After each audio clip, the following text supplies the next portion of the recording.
Hello, and thank you for your interest in learning about how to submit a project proposal to the Center for Inspiring Minds for the 2017-2018 school year. I'm Ben Wren, and together with Program Manager Latifa Hassan Ali, we're here to help you prepare your project proposal. We are available to meet any time prior to the 25th of April deadline and encourage you to contact us if you have an idea for a project. We can tell you more about the criteria the heads of school will use to review your proposal and help you submit a proposal that provides all the information they will need to make their decision. In this video, we will be walking you through the proposal form step by step. You will find an electronic version of the form on the SIM website. The form is a Word document, and the response boxes are word tables that will expand as you type. There is no minimum or maximum word count for your responses, but we suggest that you respond using concise and precise language.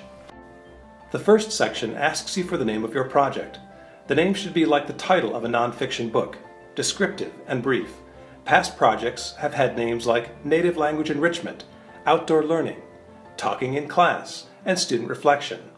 Note that May 2017 is the earliest start date possible, and June 2017 is the latest end date possible. The second section asks you to record information about yourself. Please note that if you decide to have a co-leader, you will need to list both names in this section. If you choose to have co-leaders, it should be on the basis that both leaders will be highly involved in the development, implementation, and evaluation of the project. Please note that a project led by co-leaders must still have a project team. The third section asks you to name the members of your project team.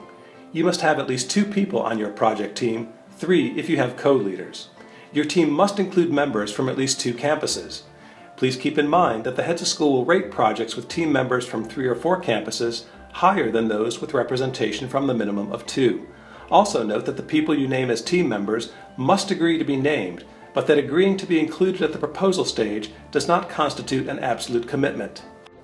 The next 5 sections ask you to describe your research project design, beginning with the research question. The research question is the heart of the proposal. It must be important to you and the learners you work with. Ideally, it should also support or relate to wider education initiatives being addressed at your campus or across several campuses. A good way to begin thinking about your research question is to ask yourself, what do my students need me to do to make them more successful? And how do I think my efforts will change learner outcomes? To write your research question, consider beginning with the following prompt. How will, fill in the action you will take, with, fill in the students you will be working with, improve, fill in how you hope the action will change learner outcomes. Let's look at 2 examples from past projects. How can the use of a deep culture inventory in our high school advisory program enhance understanding of personal cultural identity? And how can blended learning be used to accelerate language learning in the Native Language Enrichment program? Note that both examples begin by stating the proposed activity or intervention. In the first example, the use of a deep culture inventory. In the second example, the use of blended learning. Also notice that the second part of each question states the anticipated learner outcome. In the first example, the learner outcome is an enhanced understanding of personal cultural identity. In the second example, the learner outcome is accelerated language learning. Also note that in both examples, the research question identifies the specific students who will be involved. In the first example, students in the high school advisory program. And in the second example, students participating in the Native Language Enrichment program. To summarize, a good research question focuses on specific learner outcomes, specifies the proposed intervention, and identifies which students will be involved. It may also support strategic aims for the development of our education program at the campus or whole school level, although this is not required. The next section asks you to describe the purpose of the proposed project. This is where you can explain how your project relates to wider division level, campus level, or school level strategic priorities or initiatives. Examples of recent strategic priorities include to introduce mindfulness to advisory programs, to develop division-wide approaches to support students' socio-emotional development, to use technology tools to accelerate and enhance learning, to name but a few. The next section asks you to describe the outcome of the proposed project, the change in student learning. This section should expand the learner outcome stated in your research question. It should be stated in terms that are measurable. You will describe the methods you may use to measure the outcome in the evaluation section that follows. This section asks you to briefly describe the process, the sequence of activities or steps you think you will use to carry out your project. This section should provide information about how you will get started, how you will involve your project team, how you will develop and implement your project, and how you will conclude your work by the end of the school year. The evaluation section asks you to describe the methods you will use to evaluate your project.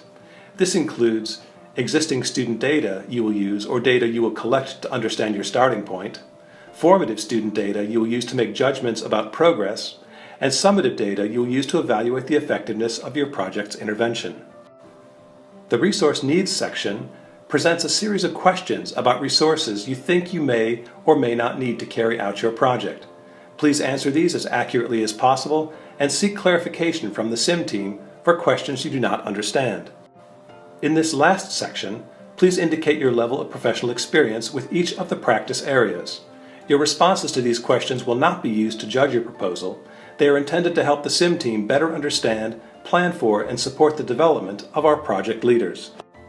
The deadline for project proposals for the 2017-2018 school year is Tuesday, 25 April 2017, the first week back after our spring break. Proposals may be submitted at any time prior to the deadline. The heads of school will use a scoring rubric to assess and select the projects for the 2017-2018 school year. Please review the rubric to better understand how your proposal will be scored. The rubric is available on the SIM website. Individuals who submitted project proposals will learn about the heads of school decision on or before the 9th of May. Successful project proposals will be announced to the school community on Thursday the 18th of May at the Celebration of Learning.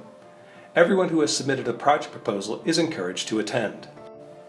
To keep informed about the work of current project teams and other opportunities available through SIM, please visit the SIM website and look for termly editions of our in-house newsletter in staff rooms and online, and watch for periodic email notices providing information about upcoming events.